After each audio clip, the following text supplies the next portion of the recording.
Hello everyone, welcome back to the Be Happy YouTube channel. So this is Judy of the Crafty in Me, and today we're going to make colorful and fun keychains using shrink plastic. At the end of this tutorial, you will have your very own Pinoy dessert themed keychains like a halo-halo, puto, colorful puto, a leche flan, another set of puto, kuchinta, and suman. So these are perfect for gifts, collections, or just a crafty bonding activity with your kids. So let's get started. Here's what you will need to design your keychains. A printed or hand-drawn design, Be Happy non-printable shrink plastic, and Ohuhu acrylic paint markers. First, you need to secure your hand-drawn or printed design onto the shrink plastic. Then trace the design using your acrylic paint markers. Usually, I start with the outline and then color it from the lightest color until the darkest one. It's up to you if you want to strictly follow your design outline, or you can tweak it with your own personal touch. Like here, I'm using a green color to make a green gulaman for my halo-halo. Then here, I am using a bright red for my yummy sago. It is actually fun and relaxing as you see your design come to life with these colors. Once you're done doing the base colors, you could start adding details and outlines.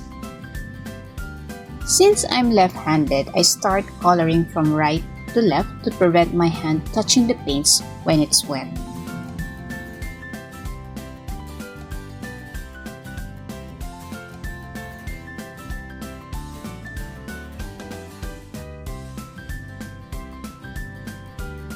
Once you're done coloring, you can start cutting each design carefully. Make sure to leave a little space for the keychain hole.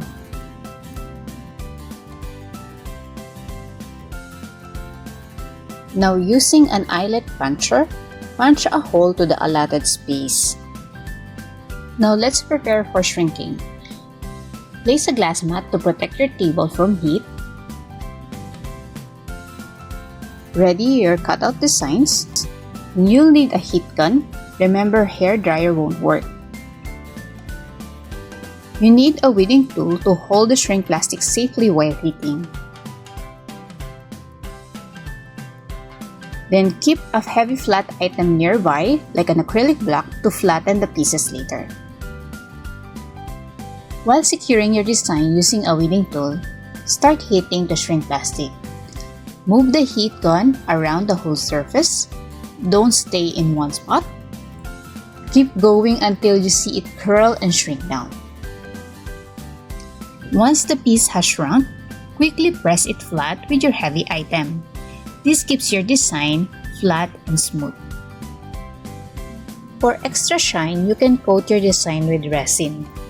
Or as an alternative, I like to use Montmartre clay varnish.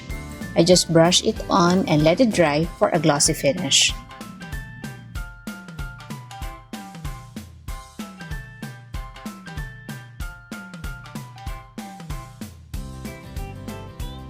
Now for the assembly, just connect your design to the split rings.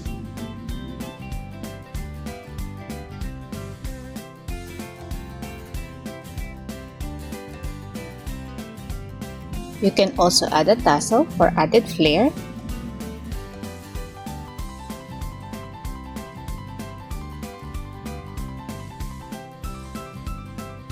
And just like that, you got your own Pinoy dessert keychain.